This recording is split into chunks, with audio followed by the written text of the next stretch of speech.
Okay, good morning everybody. I don't know about you, but I can always tell the end of term is coming by my body getting into sick mode. Yeah? So that's sort of about to happen, I can see. So please bear with me. I have a sore throat today. So, hopefully we'll get to the end of term. Okay, so today what I wanted to do with you, I wanted to come back on the assignment that you guys did. You know, I don't know, it was handed out a while back. You know, you got your grades back, and I want to talk more about that today. Yeah. So today, you know, as I said, today is going to be this group feedback session where I just outline you a little bit about some of the questions, some of the things that I noticed, some of the things that I'm actually looking for, so that you get an idea about how I'm thinking when I'm grading stuff. You know, what is sort of the stuff that I want to see, what is the sort of stuff that I don't want to see. We can also open it up for questions, you know, if you want to, if we have some time for that.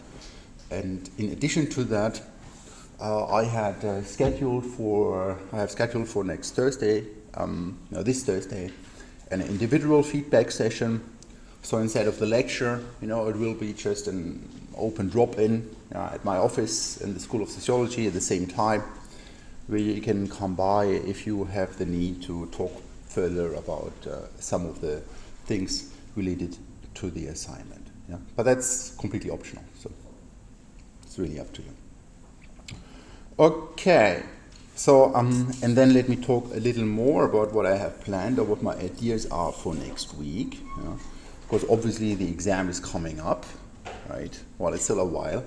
I don't know the exact date, so don't nail me down on it, but I think it's 18th and 19th of May, something like that, 19th of May. Yeah. So you guys know more about that. You know where it is. You have that information. I'm sure you get informed about that through the various channels. I will inform you, I will check it out again as well and confirm the date to you.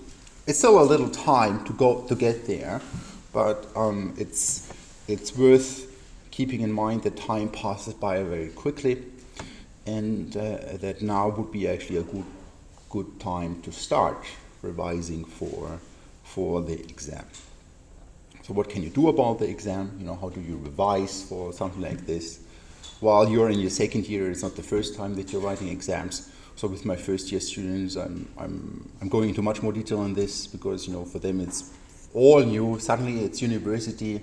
How the hell does this thing work? It works very differently from what folks are used to from school. But you already have some experience. So most of you already have 1 year on your shoulders, under your belt. So you get an idea. This exam won't be dramatically different. I will talk more about this exam next week, where I want to give you an idea about the format and so on, or what to expect. I think there's going to be 3 questions that you have to answer out of 5, so you can choose something, or out of 4, I don't know. I have to figure that out. But I will talk about that next week to give you an idea about how the format of the whole thing looks like. So how do you revise for the exam? Well, obviously the best way to start revising is have a look at the lectures, right? So I won't ask anything that was not part of the lecture. And in that sense, you guys are, look at you guys. You have access not only to the slides, but to the whole videos and audios of these lectures, right? So I believe in that, I don't know, nowadays it's kind of funny when you look at some other folks, you know, some other colleagues, or I see this sometimes with folks in other disciplines.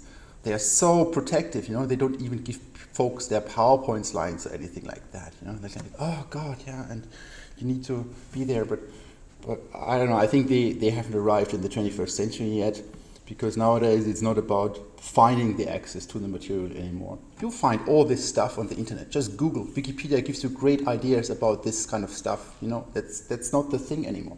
But there used to be this time where 90% of the work preparing for the exam was hunting down the material. Right? I'm taking that 90% away from you. That kind of gives you more time and effort to actually study. Right? So that's what I want you to do. So I don't think I should make it hard for you. in that sense, but that doesn't mean that it's going to be easy, right? So that means that kind of you should dedicate your time to actually studying the thing. And I think this is where you take much more out of this than if you learn how to run around and how to find somebody and get hold of their notes, right?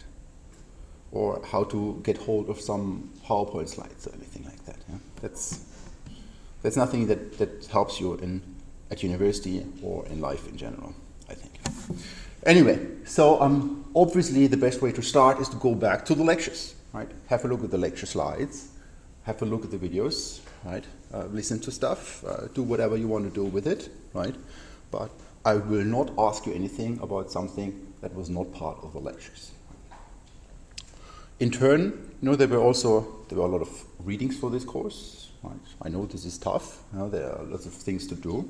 There were readings before the course. It's kind of difficult sometimes to keep up with these things. But again, this is sort of how university life goes. You get better with these things after a while. Remember what I said about the syllabus in the beginning, that they are required in further readings, right? So the required readings, that's what I can recommend. And the further readings, they give you additional information as well. But I made that distinction for a reason. And but the key here is I will not ask you anything that was not covered in the lectures, right? So if you have additional material, I can give you additional points, right? This is sort of how this goes, right? Okay, so the assignment is obviously helpful as well. That's why we are talking about this. That's why I'm dedicating a whole week now on this. We had some questions, but we might have another quiz session next week. I'm not entirely sure about that. So next week I want to have some review sessions about revisiting some of the material. In that sense, I don't know where your problems are. So if you have something in particular that you want me to revisit, let me know. Let me know by next week, and then I can come back to that. I'm happy to come back to some of the topics. As I said, I dedicated 2 whole sessions for this. If you guys, otherwise I have to assume that you guys understood everything, right? So if there's something in particular that you want me to visit, let me know. And it's worth doing these things now, thinking about these questions right now. Time runs very quickly, and as we are into the build up to the exam, to be honest, I won't be available. I will have sporadic email access, so there's a chance that there's no possibility for this feedback to happen then, right? So think about the things that are unclear, let me know before next week, and I'm happy to go into detail about different things. Okay, so that's the plan that we have for this wonderful course, if my end of term cold flu doesn't mess things up. Okay, let me first talk about the exam and how I'm grading this thing. I believe in transparency, so to have this clear, that you have an idea about how these things came about. There's no magic to this. This is sort of how points at the end looked like. Now these are sort of the points that you might be familiar with. To be honest, it's kind of funny for me that UCD has these many different systems with points and letter grades and stuff like that. How these things go. So this is sort of the distribution of the points, how it was. I was happy. I was happy with the results. So if you look at the median or the mean, that was between a very good and a good. It was just at the border of a B to a C, which I think is absolutely fine. So what these different letter grades then mean. You can look all these things up. That's sort of stuff that orients me in my thinking and how I'm grading these things at the end of the day. A is clearly an excellent grade. You can have a look at what these means. Extensive and detailed knowledge about the subject matter, highly developed ability to apply this, blah blah blah. Evidence of extensive background reading, blah blah blah. Clear and fluent stimulating original expression, excellent presentation, spelling, grammar, and so on and so forth, with minimal no presentation errors. So these things all factor into there. Again, this is all stuff that is available to you, so you can just look this up, UCD, grading scheme, and so on. If you ever wondered what the hell is the difference between a B and a C, what do I need to do to get from my B to an A, there you see actually what the criteria are, and that's the criteria that over the board all the folks here at UCD have to use. That's sort of what we're using. That's what I'm using to determine what is an A, what is an B, what is a C, and so on. When we go to the lower grades, C is still a good. Don't forget that C is still a good mark. That's what it is. It's still adequate, but not complete knowledge of the subject. There's omission of some important subject matter on the appearance or several minor errors. There's capacity to apply knowledge appropriately to the task, albeit with some errors. That's sort of the thing. D is still a satisfactory, and I think then at UCD, the fail grades is E and F. And then there's this other thing, that's sort of how then points are being translated into grade letters, right? So let's say you would have a 72. 72 falls in between a 70 and a 73.3, so that means you ended up with an A minus. That's sort of what this means. And then that's sort of where UCD becomes a little funny, because then regardless of whether you got a 71 or 72 or a 73, you automatically receive a calculation point based on your letter grade that enters your grade point GPA calculation. Yeah. So there's nothing that I'm making up. That's just how the fuck UCD works. I was battling with the assistants about this, but that's just how it is. We all have to live with that. Yeah. So the thing is, you have these grades, and it's sort of a funny system. I remember when I first came to England. I told you I did most of my studies in England. I was very confused with this thing, because apparently you can get points from 0 to 100, but all the action happens between 50 and 60. Yeah? And then, I don't know, if you're really, really good, you get a 75, and everybody thinks, wow, you got a 75, you're really good. Yeah? But you're still 25 points away from the top. But that's just how the system works, right? So when you scored, I don't know what the best points were, but I think we had maybe somebody with 80 or something like that. But that's excellent. Yeah? That's really, really good. It's just a scheme to allow, I don't know, for having some truly exceptional work that might happen once every 20 years or something like that. That's just how the schema works. So if you scored somewhere close to whatever 70, this is really good stuff. This is even when you are in the 60s region, this is still very good. That counts as a B, and C is still a good. Yeah. Okay. And then these letter grades, you get these calculation points, and then these letter grades, and then they translate into GP values. That's for the GPA, for the grade point average. I don't know. That's stuff that you worry about. I have no power over these things. They just happen the way they happen. Okay. So how did I end up with your points, right? So with these points that you saw, where we kind of were ranging up to whatever 75, something like that. These are sort of the points that are meaningful in this grading scheme. So I calculated these points with an internal formula. The way this works is, I'm grading stuff, and that's how I'm going to grade the exams as well. I'm going to grade stuff, and there are points on an arbitrary scale. That's an arbitrary scale. It could be from 0 to 1,000, I don't know, from 0 to 500, from 0 to 100 or whatnot. That's an arbitrary scale. And then after that, I translate this arbitrary scale into the actual points that you receive for that enter your GPA at the end of the day. Right? So that's really just a measure. I don't know. It's often recommended when you grade stuff to make sure that in the grading I'm not overshooting in various different ways.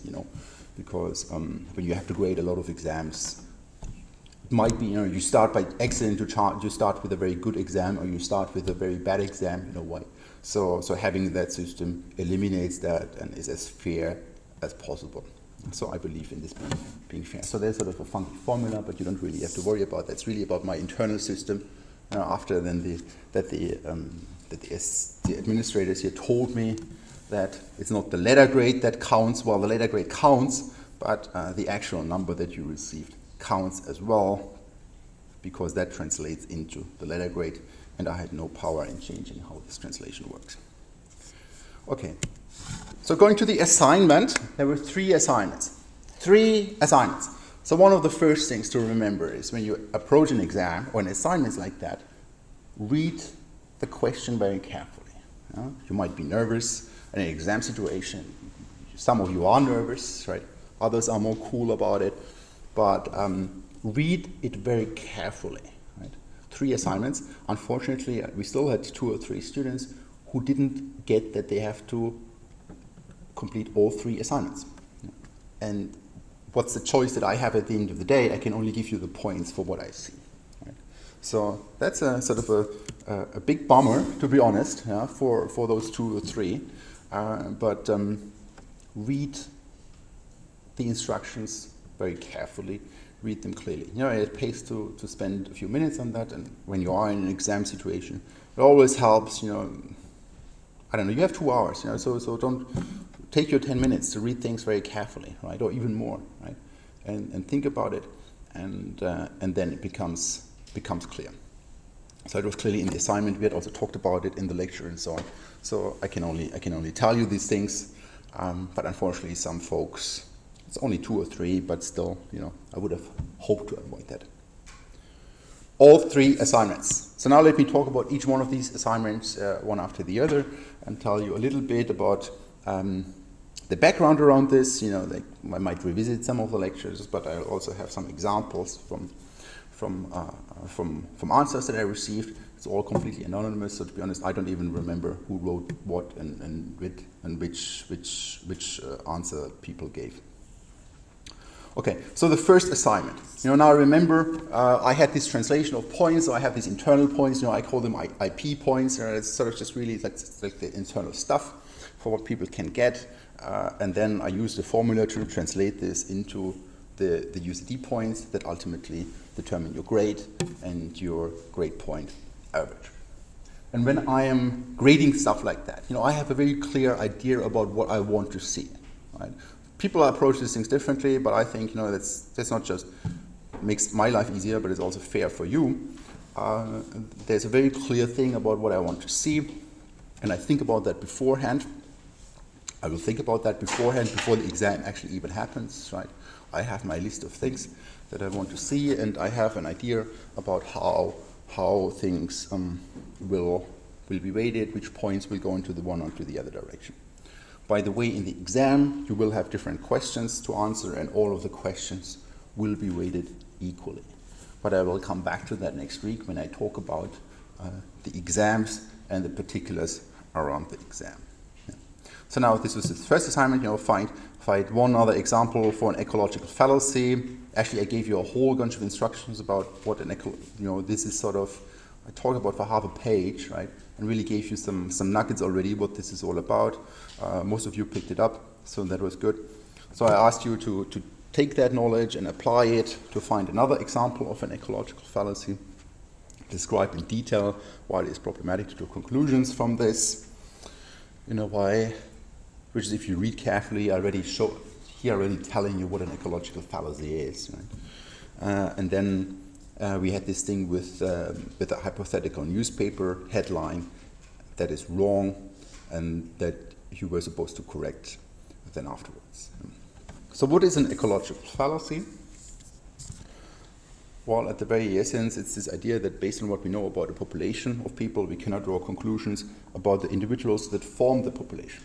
What does it mean? It doesn't mean that we don't know anything about the population as a whole. I don't know, if everybody in here scores great, right, every individual has a higher chance to score great as well, right? I don't know.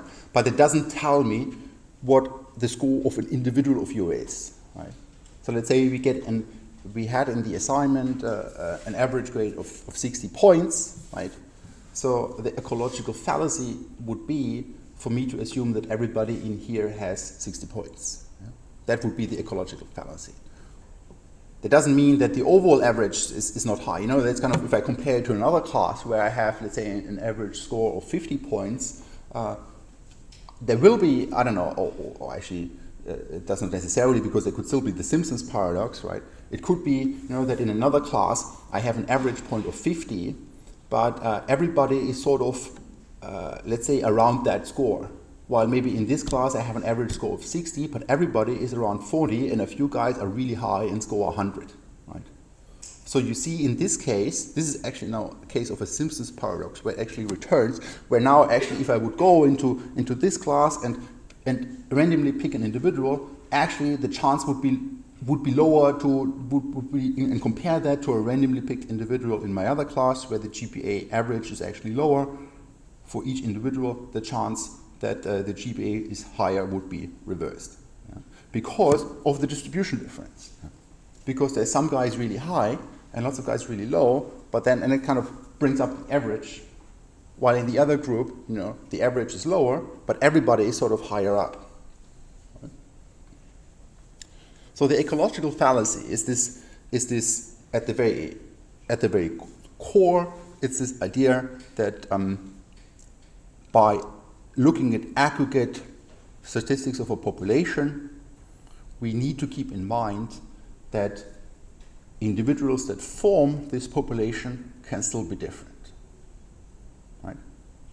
And then it's this thing that can even turn around. I had some examples about that, but remember, we had the Berkeley study, with the admission study, I had the example of literacy skills of migrants, right? Or, in the US right now, you have this crazy example that in, how does it work? Oh, I mess it up, but it's something about the wealth, and people voting for Democrats are Republicans, that you find that in wealthy states, people vote more for the Democrats. I think, don't nail me down right now. So I think in wealthy states, people vote more for the Republicans. But if I pick individuals, as people get richer, they tend to vote more for the Democrats. Can flip things around. Why is that? Because, as in the case with the migrants and the literacy things, migrants who are literate or illiterate tend to go to certain states, right? So then they are clustered together. But I have some examples of that. I'll come back to that. So that's sort of the kind of nuggets that I gave you. In the exam you won't get these nuggets. Yeah. So here I really talked about the essence of it already, that the aggregate doesn't always tell you about individuals, Simpsons paradox, and so on. A classic example of the Berkeley admission study in the 1970s. So we have the population, and then when we reduce our individuals to that population, it means we cannot treat this population as if it were a single person. That's what you need to remember. It's still an aggregation of individuals, right? And that can tell you something about overall tendencies and so on as well. But it would be wrong to then conclude because in this state people, and this state is rich. I don't know. Lots of people are rich there, so this state is rich, and that state, lots of people vote for Republicans. Then it would be wrong to include that rich people vote for the Republicans.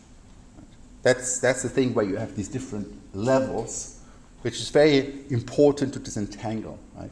And if you remember why we talked about that, and this whole course is about this whole idea that kind of, what we observe at the population level might not necessarily be what individuals want, or even what they do, right? Because it's not just a simple aggregation of things. And here, the ecological fallacy is, at its core, very simply, that you have a population and you cannot draw from that. But lots of people actually got that right. So I have this example of the gender inequality. That's the stuff that we talked about. Let me push on a little bit. We had that in the exam, in the lecture where things turn around. This is just really going back to the lecture slides I added in here, where we found that this crazy thing that it looks like as if there are different acceptance rates for men and women, but the story actually is that men and women tend to apply to different departments, and different departments have different acceptance rates. So it has nothing to do with discrimination on sex, but in fact it is due to these different applications that go to different departments. So in this case, that was in the 1970s, the English department, it was much harder to get into that, and women tended to apply more to that department. So overall, over the whole population, it looked as if women get rejected more often. But they didn't. They just applied more often to the hard departments. That's the ecological fallacy, and in this case, when these things turn around, we call it the Simpsons paradox. Yeah. Okay, so that's essentially what it was. Department choice comes into play. When you unravel the statistics behind that, or think more logically about it, it is about these confounding factors. Something else that kind of matters in here. Like instead of just looking at the ratio between gender or sex and admittance, there's this other thing that factors in here, like the department choice, and that kind of reverses the relationship between what you observe at the overall level and at the level of individuals. I gave you a whole bunch of other examples actually. That is still part of the assignment. I talked about, U.S. counties with higher rates of radon exposure have lower levels of lung cancer, yet individuals exposed to radon are more likely to get lung cancer. And that's sort of a prime example of the Simpsons paradox. The radon, that's sort of this radioactive stuff. Yeah? For whatever reason, you find it in nature. And it seems at the county level, those counties where people get exposed to this more, there's lower levels overall, over the board, for the population of folks getting lung cancer. But when I look at individually, the relationship is the other way around, that individuals who get exposed to radon are more likely to get lung cancer. Yeah? And then you see how you can actually make wrong conclusions. If I would just say, so why is that? Well, it could be that in those regions where you naturally find radon, that there maybe it's more rural to begin with. Maybe people tend to live a healthier lifestyle there. They get attracted to certain states or whatnot, which changes the composition of people who live in these particular states. Yeah? And there you see if, like a newspaper headline would have been the wrong one, U.S. counties, people in U.S. counties with higher rates of radon exposure, people have a lower chance to get lung cancer. Essentially, you mix this up when you mix these levels up. When you don't keep these levels apart. And that was the point of these headlines, to keep these levels apart and to be aware of these different levels. Okay, so I had some examples. I brought some examples of some good ones, and also some not so good ones, some ones that had potential for improvement. So here, the first one, find one other example for an ecological fallacy. So this is sort of a longer reply, which tells you that longer replies do not necessarily mean that you get some points. If you're completely off stuff, I cannot give you points. I can give you points for what the question was and for how you answered the question. So there, an example of an ecological fallacy can be seen in the American newspaper reports of 2009. Centers for Disease Control released their findings on abortion trend rates. They found that comparing it to 2008, the abortion had gone down by 5%. Okay, that's a general thing. There's abortion rate and it goes down by 5%. This was explained by carrying out a number of studies. The reasons were the availability of abortion providers, various laws and regulations, the increasing acceptance of having children outside of marriage, changes in the racial ethnic population, economic changes in access, blah, blah, blah, and so on. I don't read anything about different layers, different levels here. That's why, in this case, it was really difficult for me to give points. Because the essence of this ecological fallacy is that we have different levels, we have populations, and we have individuals, and that we cannot treat the population as if it were an individual, right? And apply that kind of thinking, or even worse, than mix these different levels with each other. So that's the reason why. This is absolutely it's interesting. I think it was good that the student kind of picked up on. There was a study like this and so on, but it's nothing that I could give you points for in terms of the ecological fallacy. Let me show you another example. So now here I have a student who said another example for an ecological fallacy would be Robinson's study on illiteracy in the US. Robinson looked at the amount of immigrants in an area and the illiteracy rate, and he concluded that areas with more immigrants had a lower illiteracy rate than those with less immigrants. So now sort of, it's the paradox is being identified here. Yeah? However, when he looked at immigrants individually, on the average, they tended to be more illiterate. So that's sort of why this is full points here, because the student identifies this paradox. Really knows, okay, we have sort of different levels that we need to talk about. Another example of an ecological fallacy is if you were to measure French scores of a particular 6-year class. So a lot of you guys came up with that. I spotted, some guys have same ideas, and it's absolutely fine. I'm happy when you guys talk about stuff, right, and get some inputs from other students and so. So a lot of people had this idea that, okay, we find high grades in a school class and whatever, right, and then the fallacy would be to say that everybody is good in that class, and that's absolutely fine. Right? That's absolutely fine. So that's a good example, not necessarily of a Simpson's paradox, but of an ecological fallacy. And what I was looking for really was that the student able to distinguish between these different levels and develop an idea and a clear understanding of why it is or how are the elements that factor in here come all together. And then the next part, that was sort of where I really wanted you to describe these things. So here I really wanted you to build on this, first of all, this understanding that there are these different levels. We need to distinguish that, and we cannot treat individuals as if they were populations, and populations as if they were individuals. And then I wanted you to develop that further and talk about why that is problematic. Right? Another thing that we find here, when I add something like this, at least 100 words, again, some folks didn't read that properly. They said, I think they thought maximum 100 words.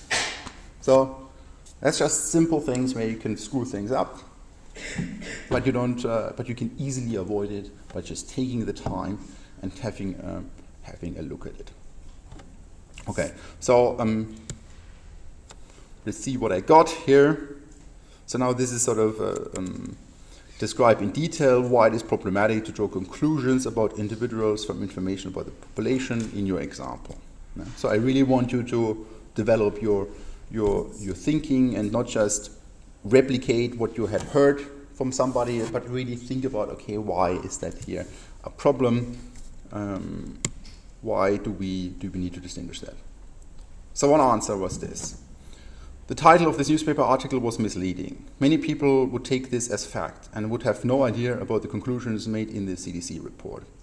This kind of ecological fallacy is a newspaper in a newspaper could hurt the newspaper's reputation, and their credibility could be questioned.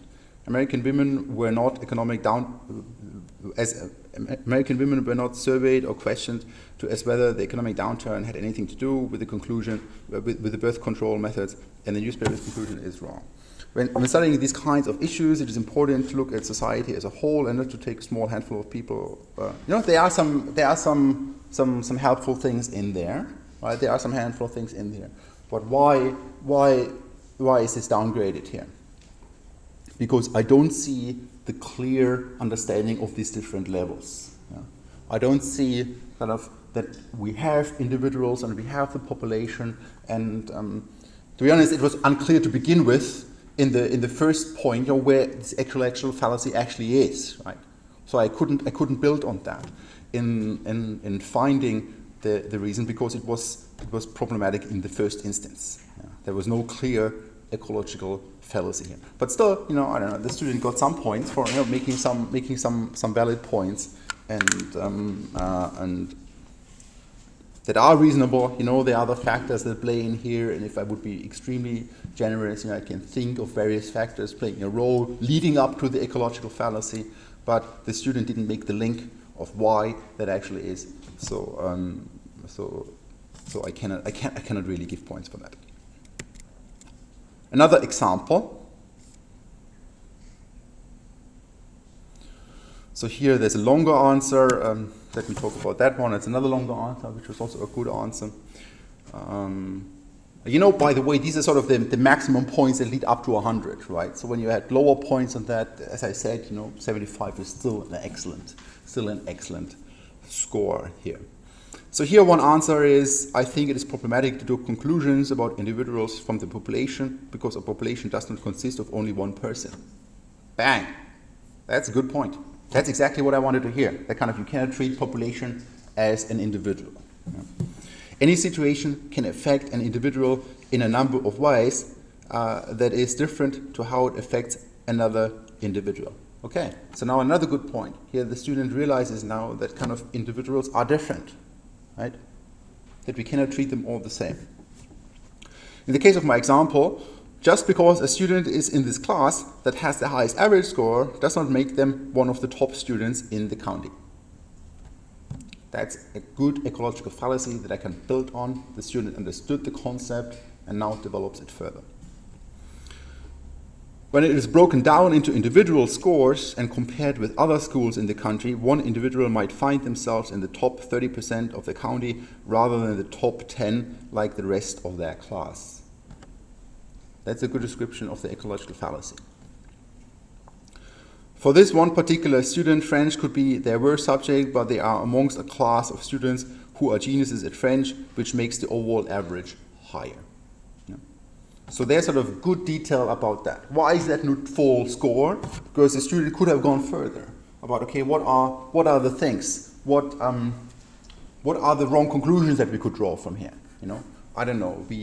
Maybe we assign research fund to the schools based on how good students are, or maybe we kind of admit students to the university just because their school is good and so on. Right? So this sort of would be implications of whatever. I don't know. This is a very open question in this sense, but where I wanted you to take this further and apply this through. But we've got a lot of points here as the student makes some good points about what the ecological fallacy is and clearly demonstrates a good understanding of it. Okay, then we had this hypothetical newspaper stuff, which, is difficult if a student didn't really grasp or didn't really nail what an ecological fallacy is. Well, it's difficult to score points on this one here as well. So most of the time, students that didn't score that high on this had the problem of maybe not having completely understood what the ecological fallacy is to begin with. So here's an example of a wrong recession drives down abortion rates. That was supposed to be the wrong headline. And then abortions reduced because of economic, social, and legislative conditions. Why are there low scores here? Because, again, this distinction between the different levels is not obvious. In the ideal scenario, in the wrong headline, the student would make a claim about a population and attribute it to individuals. That's the ecological fallacy. While in the corrected version, he would understand, okay, this applies either only to the populations and at the individual level, it might be different. A good example, this now comes to the student who talked about the scores, in a class, Betty Crocker, whoever that is, has the highest French score in all of Dublin. While the corrected version would be Betty Crocker, a student in the class with the highest average French scores in Dublin. Yeah. So you see the distinction now, the average score and the individual student. Anyway, let me move on to the second assignment and talk a little bit about that. So in the second assignment, it was about these suicidal prophecies. Suicidal prophecies, I wanted you to come up with examples for these suicidal prophecies, which is a complement of the self-fulfilling prophecy. We didn't really talk about that during the lecture, but I outlined you in the assignment what it is, and to be honest, I was just really curious about it, what you guys come up with. And it's something that the literature doesn't really talk about. The literature only talks about self-fulfilling prophecies. So I was curious to see what we can think about the complement to it, And here, the points that you could possibly receive are very straightforward as well. I asked for 3 examples, so I gave you 5 points of my internal points for giving a good example. and for naming it, and then another 10 points for going into detail about the example. Yeah? With at least 100 words. Some students didn't pick up on that. So what is a self-fulfilling prophecy? That stuff that we talked about during the lecture. You have a false definition of a situation, evoking a new behavior, which makes the originally false conception come true. That's this classic self-fulfilling prophecy. False belief, some action, and because of this action, the belief actually becomes true, although it was not true. And there are different examples. Let me jump through this. The bank run example, that's sort of the thing where now a group comes into play. And in the question, I had asked you to have at least one example where such a group is actually acting. What I really wanted to hear is to get these kind of dynamics. Now, in the self-fulfilling prophecy context, something is it's a false belief, but people act on it. Because of this action, it changes people's belief about it, and then some other people act about it, and then some other people act about it, and then some other people act about it, and so on and so forth. And at the end, because everybody else is withdrawing their money from the bank, there must be a reason for it, right? And then everybody acts on that, which actually makes the bankruptcy come true, and the bank becomes insolvent. Right? Nowadays, any bank, if everybody at the same time would go there and would withdraw money, every bank would be insolvent.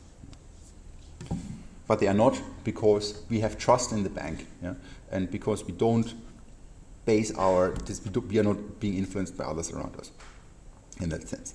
So that's sort of the kind of dynamic that I want to hear about the suicidal prophecy.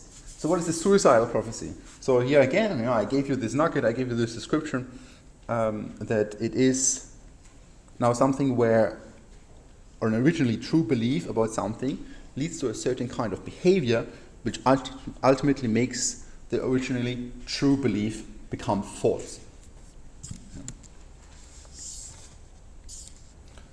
Okay, now let's look at some examples of that. And a lot of you guys have used examples from sports. I thought it was absolutely fine, right? It's absolutely fine. Here, one answer was, an athletics coach tells an athlete he will never run a 1-minute mile. This infuriates the athlete and causes her to work much harder at her athletics than she would have had if the coach had not said anything. As a result, the athlete makes the 1-minute mile. Right? So there's this originally true belief that the student is, or that the athlete is not fast enough. Right? Because of that belief, that triggers some action, which is the student then, or the athlete then works harder, which ultimately changes the outcome of this. So now this is sort of an individual scenario. There are no groups in here. This is just an individual about an originally true belief that destroys itself. Of course, it's sort of tricky, and that's in the description. I wanted to hear more about that a little bit, or you could gain extra points for that if you really understood and made clear. Maybe the athlete here just wanted to become better in the first instance. Maybe the athlete was just improving all the time anyway, and then at some point they are going to break the 1 minute, right? If they're just on a continuous trajectory. But here it's sort of, that's one of the things that I was looking for, because here the student writes, this infuriates the athlete and causes her to work much harder. So there's this clear link between the action and the true belief, right? And in the description, that was what I was looking for. That there's sort of the true belief, or in the self-fulfilling prophecy, I would look for the false belief, even better if it's being spelled out. This is sort of the belief, and this is sort of the action that follows from this, and this is sort of the link. So here the link was made. That is why this got full points. Now what we have here, now a student writes, the placebo medicine effect is a clear example of a suicidal prophecy. A person who thinks there is something wrong with them and is given what they think is a cure, but it is actually nothing, and begin to get on with their lives and exercise, etc., and end up actually feeling better as a result. Why this is only scored 2 points? Well, this is a self-fulfilling prophecy. It's not a suicidal prophecy. Right? This is sort of placebo, that's stuff that we talked about in the lecture. I still gave it 2 points because I thought here the dynamics are being understood, but not the ones that I wanted to hear, which were clearly outlined as the opposite to the self-fulfilling prophecy. Okay. In the description, let me briefly mention that. What I was really looking forward for here is that the belief, the action, and the consequences were clearly distinguished from each other, and the links between them were made explicit. Yeah. That there's something, I don't know, now here in the sports context, there's the student or there's the athlete or who believes in something that might be true or false or whatever, how it is set up in this case. Yeah. And then there's some clear action following from that, which clearly changes the original belief as a consequence of it. Okay, but that's sort of the suicidal prophecy stuff. Let me move on to the third one. So briefly want to mention that as well. The third one was about social influence. Think about an instance of social influence in your daily life. And then afterwards I wanted you to describe the phenomenon in detail and why you think that social influence plays an important role in it. What was I looking for here? Social influence defined as change in individuals' thoughts, feelings, attitudes, or behaviors that result from interaction with another individual or group. There are some lengthier replies here. I cannot read this all out right now, but the key here was to identify this social influence thing in a very detailed case. A lot of you got this right. Yeah, a lot of you talked about fashion, for example. I don't know, or making your makeup, right, or things like that. And that's absolutely fine. That's stuff that I wanted to hear. Not necessarily about you making your makeup, but you get the point about a clear example for that. Some folks make the mistake of said, social influence is how I interact with my friends. About what? Where does social influence play here? Or some folks about how I interact in the internet with others. Yeah. There I don't see about where something is happening here. So give me a clear example that I can then think through if you understood the social influence thing. So, for example, let's take the example of fashion. So people wrote about how this affects your decision, what you dress up, and so on. It's absolutely fine. It's absolutely fine. What would have been full points if you would have also understood that what you do changes what others do in a way. Right? That they're sort of, you are changing the world with your behavior, which then ultimately leads to others behaving in a certain way. So that was sort of the thing, but most people at least got the social influence right. There were more points for being very clear about the detail and then clearly outlining in how what you do depends on what others do, and then how what you do then changes the world for others, and then they see the world differently and so on. Some more points, unfortunately not many people got that right, was again this distinction between maybe some things would have happened anyway, right?